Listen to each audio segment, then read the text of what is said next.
નમસ્કાર મિત્રો, ભૂપેશ સર ચેનલમાં આપનું હાર્દિક સ્વાગત છે।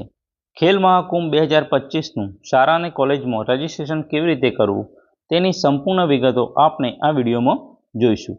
જો મિત્રો પહેલીવાર અમારી ચેનલ પર આવ્યા હોય તો ચેનલને સબસ્ક્રાઇબ કરો અને વિડીયોને લાઇક કરો। તો મિત્રો આપણે રજિસ્ટ્રેશન કરવા માટે કોઈપણ બ્રાઉઝર ઓપન કરીશું અને તેના સર્ચ બારમાં જવાનું અને સર્ચ બારમાં જઈ અને ખેલ મહાકુંભ 2025 લખશું।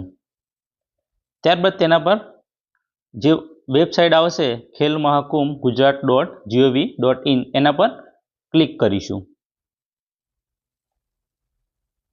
ક્લિક કરશું એટલે આપણે આવું એક હોમ પેજ ઓપન થશે।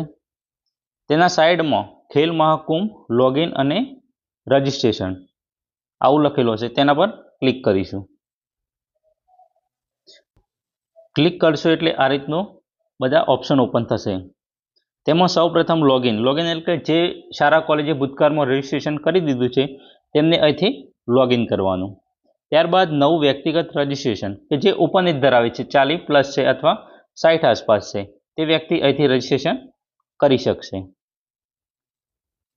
કે જે શાળા કોલેજ બહારના છે। જૂના ખેલ મહાકુંભ આઈડીથી વ્યક્તિગત રજિસ્ટ્રેશન એટલે જે વ્યક્તિઓએ પોતાનું અગાઉ કે ભૂતકાળમાં ખેલ મહાકુંભમાં ભાગ લીધો છે, જે ઓપન એજ ધરાવે છે, તેમના જૂના આઈડીથી અહીંયા રજિસ્ટ્રેશન કરી શકશે। ત્યારબાદ નવું ટીમ રજિસ્ટ્રેશન કે જે ઓપન એજ ધરાવે છે, જે શાળા કોલેજ બહારના છે, તેમને અહીંથી નવું ટીમ રજિસ્ટ્રેશન કરવાનું રહેશે। ત્યારબાદ જૂના ખેલ મહાકુંભ આઈડીથી ટીમનું રજિસ્ટ્રેશન એટલે કે જે ઓપન એજ ધરાવે છે તેમને પહેલા ખેલ મહાકુંભમાં ભાગ લીધો હોય, જે આઈડી હોય એ જૂના આઈડીથી ખેલ મહાકુંભની ટીમનું રજિસ્ટ્રેશન કરશે।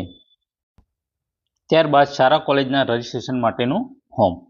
મિત્રો અહીં જે શાળા કોલેજે કોઈ પણ વાર ખેલ મહાકુંભમાં ભાગ નથી લીધો અને સૌપ્રથમ વાર ખેલ મહાકુંભમાં ભાગ લેશે તેને આ શાળા કોલેજના રજિસ્ટ્રેશન માટેના ફોર્મ પર ક્લિક કરવાનું રહેશે। ત્યારબાદ મિત્રો ક્લિક કરશો એટલે આ રીતનું એક પેજ ઓપન થશે। તેમાં સૌપ્રથમ જો રજિસ્ટ્રેશન માટેની સૂચનાઓ, આ સૂચનાઓ વાંચી લેવાની। ત્યારબાદ આપણે જે માહિતી ભરવાની છે તે માહિતી ભરવાની। તેમાં રજિસ્ટ્રેશનનો પ્રકાર શાળા સિલેક્ટ કરીશું। ત્યારબાદ શાળા ડાયસ નંબર નાખીશું। શાળા કોલેજનો પ્રકાર ગુજરાત બોર્ડ, CBSE અથવા અન્ય જે હોય તે આપણે સિલેક્ટ કરીશું। ત્યારબાદ શાળા કોલેજનું નામ, પ્રિન્સિપાલનું નામ, પ્રિન્સિપાલનો મોબાઈલ નંબર, વ્યાયામ શિક્ષકનું નામ, વ્યાયામ શિક્ષકનો મોબાઈલ નંબર અને ઈમેલ આઈડી। ત્યારબાદ સરનામું અને સંપર્ક માટેની વિગતો, એમાં જિલ્લો સિલેક્ટ કરીશું, જે જિલ્લો તમારો હોય તે સિલેક્ટ કરવાનો। ત્યારબાદ તાલુકા, ઝોન, જે તમારો તાલુકો હોય તે સિલેક્ટ કરવાનો। એના પછી ગામ અને વોર્ડ એટલે તમારું જે ગામ હોય તે સિલેક્ટ કરવાનું રહેશે। ત્યારબાદ શાળા કોલેજનું સરનામું, પિનકોડ નંબર।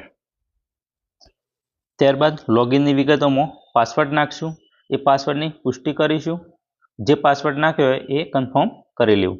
ત્યારબાદ જે કેપ્ચા આપેલા છે કેપ્ચામાં એન્ટર કરીશું। એના પછી હું સ્વીકારું છું એના પર આપણે ક્લિક કરીશું અને રજિસ્ટ્રેશન પર ક્લિક કરશું। ક્લિક કરશું એટલે આપણે જે મોબાઈલ નંબર અને મેલ આઈડી નાખેલો છે તેના પર શાળાના લોગિન આઈડી અને પાસવર્ડની માહિતી આવી જશે। ત્યારબાદ મિત્રો આપણે હોમ પેજ ઉપર જઈશું અને ખેલ મહાકુંભ લોગિન અને રજિસ્ટ્રેશન લખેલું છે ત્યાં ક્લિક કરીશું। એમાં લોગિન પર ક્લિક કરશો એટલે આ રીતનું એક પેજ ઓપન થશે। તેમાં વપરાશકર્તાનો પ્રકાર લખેલું છે, તેમાં આપણે ખેલાડી અથવા શાળા કોલેજ બંનેમાંથી જે હોય તે પસંદ કરશું। શાળા કોલેજ પસંદ કરીશું। પછી મેલ આઈડી ઉપર જે આપણે યુઝર આઈડી અને પાસવર્ડ આવેલો છે તે આપણે સંદર્ભ નંબર અથવા KMK આઈડી અને પાસવર્ડ આ બંને એન્ટર કરીશું। એના પછી જે કેપ્ચા આપેલો છે બાજુમાં તે અહીંયા લખવાનો રહેશે અને જો મિત્રો તમે પાસવર્ડ ભૂલી ગયા હોય તો ફોરગેટ પણ કરી શકો છો। બધી વિગતો બરાબર એન્ટર કર્યા બાદ તમે લોગિન પર ક્લિક કરશો એટલે આ રીતનું એક પેજ ઓપન થશે। અહીં તમને અલગ અલગ ઓપ્શન જોવા મળશે, નવું ટીમ રજિસ્ટ્રેશન, નવું વ્યક્તિગત રજિસ્ટ્રેશન, ટીમ યાદી અને વ્યક્તિગત યાદી. તેમાં આપણે નવું વ્યક્તિગત રજિસ્ટ્રેશન પર ક્લિક કરીશું. ક્લિક કરશો એટલે આ રીતનું એક ફોર્મ ઓપન થશે. તો સૌપ્રથમ રજિસ્ટ્રેશન માટેની સૂચનાઓ. અંડર 9, અંડર 11, અંડર 14, અંડર 17 સ્પર્ધા માટે શાળા મારફતે રજિસ્ટ્રેશન કરાવવું ફરજિયાત છે. તો આ જે અહીંયા આપેલા છે એનું એ ઉંમરનું એજ છે એમને શાળા મારફતે રજિસ્ટ્રેશન કરાવવું ફરજિયાત છે. ત્યારબાદ બીજી રમતમાં ભાગ લેવા રજિસ્ટ્રેશન કરતી વખતે પ્રથમ વખતે જે કેએમકી આઈડી હોય તે જ રજિસ્ટ્રેશન આઈડીથી રજિસ્ટ્રેશન કરવાનું રહેશે, અન્યથા બીજી રમતનું રજિસ્ટ્રેશન માન્ય ગણાશે નહીં. ત્યારબાદ મિત્રો આપણે ખેલ મહાકુંભમાં ભૂતકાળમાં ભાગ લીધો હોય તો તે ખેલ મહાકુંભનો આઈડી નાખીને અહીંયા શોધો પર ક્લિક કરશું એટલે તમામ વિગતો આવી જશે. અને જો ના આવે તો આપણે પ્લેયરની વિગતોમાં આપણે વિગતો ભરીશું. પ્રથમ વિદ્યાર્થીનું નામ, માત્ર અહીં વિદ્યાર્થીનું જ નામ લખવાનું છે. પિતાનું નામ, અટક, વય જૂથ અંડર 9, 11, 14 જે આવતું હોય તે આપણે અહીંયા સિલેક્ટ કરવાનું રહેશે. ત્યારબાદ જાતિ પસંદ કરીશું, પુરુષ અથવા સ્ત્રી. જન્મ તારીખ એન્ટર કરીશું. રમતગમતનું નામ, જે રમત સિલેક્ટ કરવાની હોય તે આમાંથી સિલેક્ટ કરશું. ત્યારબાદ પેટા રમતનું નામ અહીંથી સિલેક્ટ કરવાનું રહેશે. અને જો મિત્રો કોઈ બીજી રમતમાં તમે ભાગ લેવા માંગતા હોય તો અહીંયા જે ચેકબોક્સ આપેલું છે તેના પર ક્લિક કરવાનું રહેશે અને ત્યારબાદ તે રમત સિલેક્ટ કરવાની રહેશે. એના પછી પેટા રમતનું નામ અને પ્લેયર અથવા વાલીનો મોબાઈલ નંબર, ઈમેલ એડ્રેસ, વજન, ઊંચાઈ, જિલ્લો, તાલુકો, ગામ, જાતિ જે હોય તમારે જનરલ, ઓબીસી, એસસી, એસટી. ત્યારબાદ સરનામું લખવાનું રહેશે. એના પછી કોચનું નામ, કોચનો મોબાઈલ નંબર, કોચનું ઘરના સરનામું અને બાજુમાં જે કેપ્ચા આપેલું છે કેપ્ચા એન્ટર કરવાનું રહેશે. ત્યારબાદ મિત્રો નીચે જે સૂચનાઓ આપેલી છે જે બાંયધરી છે તે આપણે વાંચી લેવાની રહેશે. ત્યારબાદ હું સ્વીકારું છું એના પર ક્લિક કરી અને સબમિટ પર ક્લિક કરવાનું રહેશે. સબમિટ પર ક્લિક કરશો એટલે આપણે જે માહિતી ફિલઅપ કરી તે ભરાઈ જશે. ત્યારબાદ હોમ પેજ ઉપર આપણે જે ડેશબોર્ડ છે એમાં ડેશબોર્ડ પર ક્લિક કરશું અને એમાં વ્યક્તિગત યાદી પર આપણે ક્લિક કરશું એટલે આપણે જે માહિતી એન્ટર કરી, જે વિદ્યાર્થીનું નામ એન્ટર કર્યું તેનો ડેટા અહીંયા જોવા મળશે, તમને આખી યાદી જોવા મળશે. ત્યારબાદ મિત્રો આપણે નવું ટીમ રજિસ્ટ્રેશન માટે ડેશબોર્ડ પર આપેલા નવું ટીમ રજિસ્ટ્રેશન વાળા ઓપ્શન ઉપર આપણે ક્લિક કરીશું. ક્લિક કરશું એટલે આ રીતનું ફોર્મ ઓપન થશે.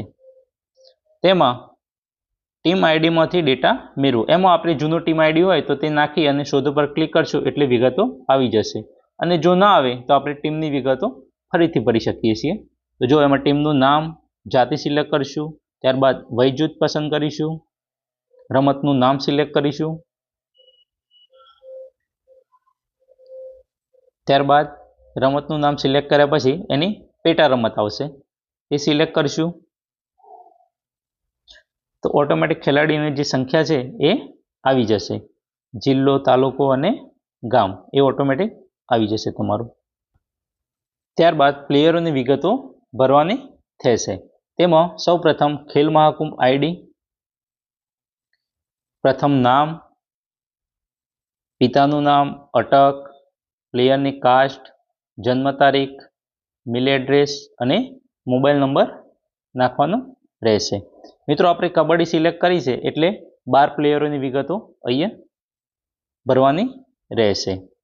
ખેલ મહાકુંભ આઈડી એટલે આપણે વ્યક્તિગત રજિસ્ટ્રેશન કર્યું હોય તે વખત જે કેએમકી આઈડી આવે છે એ ખેલ મહાકુંભ આઈડી અહીંયા એન્ટર કરવાનું રહેશે જો બીજી રમતમાં ભાગ લીધો હોય અને તમારો આઈડી હોય તો.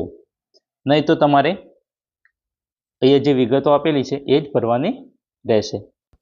ત્યારબાદ કેપ્ચા એન્ટર કર્યા બાદ ટીમની બાંયધરી છે તે વાંચી અને હું સ્વીકારું છું તેના પર ક્લિક કરી અને સબમિટ આપવાનું રહેશે. સબમિટ આપશો ત્યારબાદ આપણે ડેશબોર્ડ ઉપર જઈશું. ત્યાં ટીમ યાદી ઓપ્શન છે તેના પર ક્લિક કરશું એટલે આપણે જે ટીમ નવી બનાવી તેની જે યાદી છે અહીંયા શો થશે, તમામ વિગતો આપણે જોઈ શકશું. તો આ રીતે મિત્રો નવું ટીમ રજિસ્ટ્રેશન, નવું વ્યક્તિગત રજિસ્ટ્રેશન આપણે કરી શકીએ છીએ. જો મિત્રો વિડીયો ગમ્યો હોય તો વિડીયોને લાઇક કરો, કોમેન્ટ કરો અને તમારા અન્ય મિત્રોને શેર કરો. અને જો ચેનલ સબસ્ક્રાઈબ કરવાની બાકી હોય તો ચેનલને અત્યારે જ સબસ્ક્રાઈબ કરો, જેથી તમને આવનારા અવનવા વિડીયોની માહિતી મળતી રહે. Thank you.